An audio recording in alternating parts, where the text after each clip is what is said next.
Hey everybody, how's it going? It's Andrew here. I just wanted to give a quick shout out to the Procedural Conversation podcast.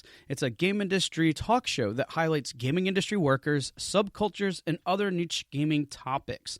Our guest today is actually the host of the show, and because of the content that they cover, I thought it was just appropriate to give them a shout out and for all you to consider listening to them. I mean, they go into discussing career paths, daily workflows, and reoccurring challenges of just some of the people that are behind the scenes in the gaming industry. So highly recommend it. If you're not familiar with it already, it's a Procedural Conversation podcast. Check it out wherever you get your podcasts. And in terms of other additional great content, and if you're enjoying it, again, we have our Patreon page set up. So if you would like to support us even further here at Indie Game Movement, then by all means visit patreon.com/IGM podcast and select the tier that is most appropriate for your needs. All right, guys. Well, thanks again, and let's just get to the show. Hey, everybody. Welcome back to another episode of Indie Game Movement, the podcast that talks about the marketing and business of indie games. I'm Andrew Pappas. I'm going to be your host today, and this is episode 129, where we're going to be talking about how to build media relationships. Now, when it comes to reaching out to the media, forming relationships is absolutely essential. Whether or not you're able to hire a PR firm, not building relationships and understanding how your public image can impact others can make getting media coverage a greater challenge. Thankfully, our guest today shares how they have established relationships with indie devs and relation figures, providing an insider's perspective to the best ways to build relationships with the media. So that's what we're going to be talking about right here today on Indie Game Movement.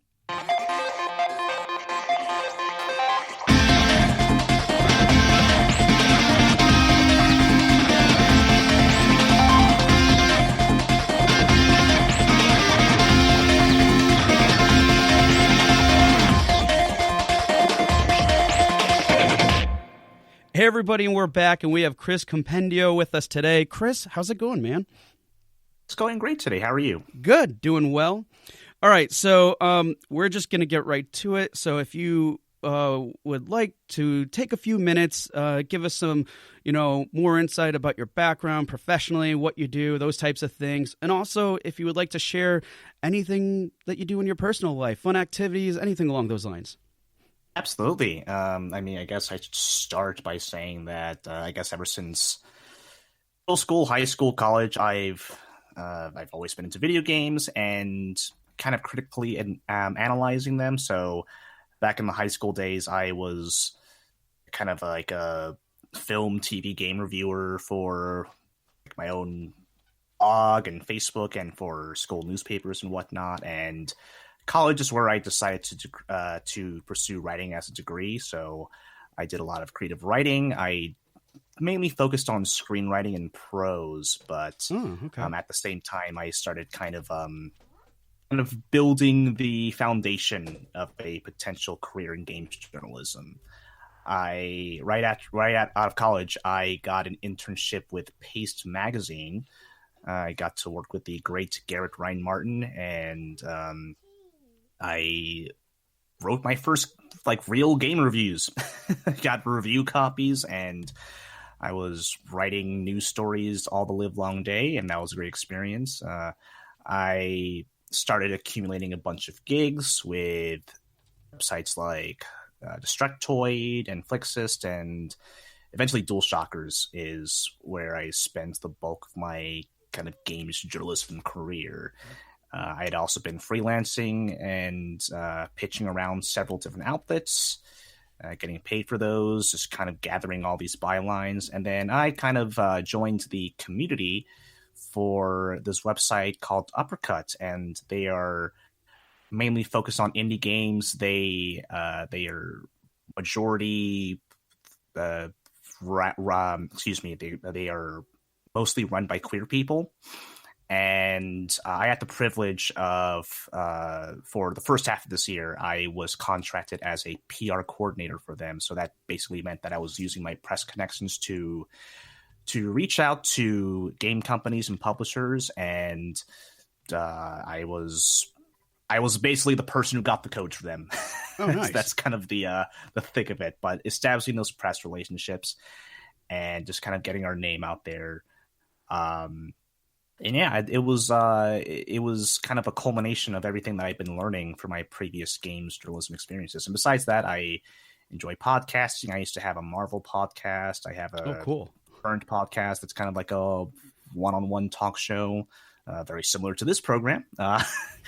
And Sweet. besides that, hobbies include, I mean, the obvious video games.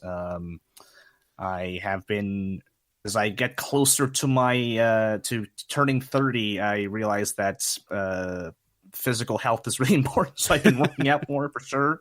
Nice. Besides that, I'm trying to see if I have any more of a personality than playing video games. So I guess hobbies is still pending. Let's see. Cool. Well, no, that all sounds great and everything. And yeah, I'm with you there on the workout front and just being healthy and because if you don't, it will catch up. Absolutely. Yeah, it gets worse in 10 years, and then just forget about after that. So I'm good. Keep it on, man. All right, cool. Well, thank you so much for sharing more about you on that front. And we're going to get into our topic in just a moment. But before we do, we're going to go through the Q Box round. And for those of you who aren't familiar with the Q Box round, it's just a series of random questions I prepared for Chris here. And he's just going to give his short and sweet answer to them. And Chris, are you ready? Ready as I can ever be. All right, excellent. What is your favorite cartoon growing up as a kid? So my first reaction was to say Power Rangers, but that is not a cartoon. That's awesome. I guess the technically correct answer would be I was a big fan of the Justice League show on Cartoon Network and its successor Justice League Unlimited, which had a lot of it was more anthology based, and it delved into a lot of obscure characters that otherwise would not have been known by me. That's the reason why Booster Gold is my favorite DC character. Who the hell knows who that is? I love shows that do that. That's awesome. If you could be an animal, what would it be? Someone asked this to me a couple months ago, and my joke answer is also kind of my real answer. I do enjoy deer. I think they're very adorable, but they got a lot of power. If you get too close to it, it gets scared. It's gonna kick you. It's gonna hurt. So adorable, but potentially dangerous if you get too close. Love it. I'll be a deer. What's one place you would love to travel to? I think the continent of Europe is cheating, but I've never been. Okay. And it's so overwhelming. I would love to just go on a Euro trip, but I wouldn't know where to go first. It's a lot. Okay. Final Fantasy or Zelda? I mean, I'm biased towards Zelda just because I played that more. It's weird because I think I've played every single mainstream Zelda game, but I've never finished a single one. Like, I've always, at the farthest I've got is like before the last boss, and I don't know why. Maybe it's like I'm like, I'll get to it later or something. I had never played a Final Fantasy until the remake of 7, until Final Fantasy 7 remake, which I really liked, but I was, very late in my life until I got into that. Cool. And what's your biggest gaming pet peeve? I wish there were a shorter name for this, but this is usually in like the beginning of opening sequences where, I don't know, maybe your character is injured or something, or like they have to follow like your mentor or a side character, and you are required to walk slowly. I think that's really annoying. Destiny 2 did this. Uncharted 4 did this. It's got to stop. I'm telling you. You're required to walk. Yeah, I don't know if it's hiding loading times or something, but let me move. That would drive me nuts too. Not to go off on a quick tangent here, but I have noticed in some games, and I think I've noticed this with Final Fantasy 15 and even Zelda Breath of the Wild, so very appropriate. But when you're running in there, it looks like the characters are doing far too much effort for the amount of distance that they're covering, and it kills me. It absolutely kills me. I'm like, either speed up how much distance they're covering, or just make them don't look like they're gonna hack along when they're done. Right. Yeah. But anyways, hey, that stamina bar is just being depleted, and it's like, dude, you can slow down if you want to. Yeah, I would cover the same distance in like 0.2 seconds less or more. I mean, there's no ROI on that. Anyways. All right. And last but not least, what are you playing right now? Ooh, I'm usually an indie games person. I was getting deep into things like or some games I played recently, like Wilmot's Warehouse is a really good one. Okay. I was playing this visual novel called Knife Sisters, which is very not safe for work. Arcade Spirits was another really good one. But right now, the talk of the town is The Last of Us Part 2. So that has been my focus at the time of this recording. But it's not Animal Crossing. It's almost a shock. It was Animal Crossing. Okay. Yes. The entire month of May was Animal Crossing. You and everyone else. Yeah. Cool. All right. Well, thank you so much for providing, more detail about those answers. It was pretty entertaining for sure.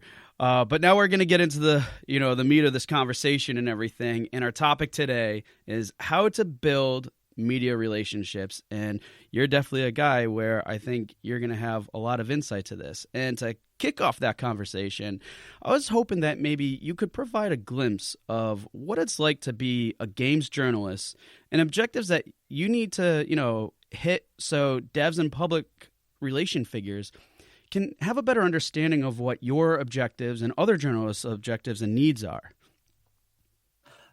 Right. That is certainly a complex question because so many different outlets and websites I just combined the word websites and outlets. Websites and outlets. They have very different structures and MOs, and it depends. So, and there's obviously if you go on Twitter, which is a total mess, there's certainly a lot of discourse of everything from what is quote unquote clickbait, the rates that journalists get, and how management generally treats their writers and whatnot. So you got a few models out there. I don't want to name names, but there are some websites that are just out there to get the news stories to hit quotas. Yep. There was one gig that I had where I had to do like 3 to 5 news stories every weekday. For some others, it's much more about views. It's all about SEO, which if you don't know what that stands for, it's that's search engine optimization. Yep. So everything from like the exact structure and the word count of that article and like the order of the words in the headline, like it is all under scrutiny. You just gotta get those. You gotta get that SEO. You gotta get your thing on the top of Google and Google News and whatnot. Yeah, all the traffic for that term or whatever it is that they're targeting for that. Yep. Yeah, absolutely. And then you got a bunch of small independent websites.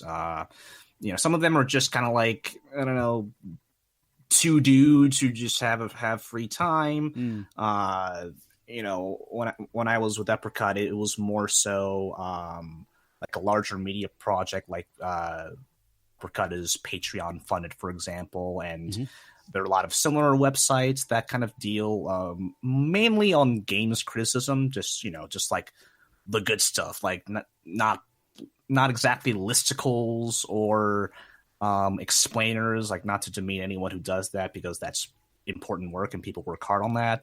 But more so like critical essays, deep dive podcasts, editorials, probably with less viewership and certainly less financial backing. And there are a couple other websites that are more so like the SEO ones, but probably less financially better off. So, they're like startups, let's call them. I'm not sure what to call them, but yeah. So really, it's a complicated answer because it really depends on who you're working for.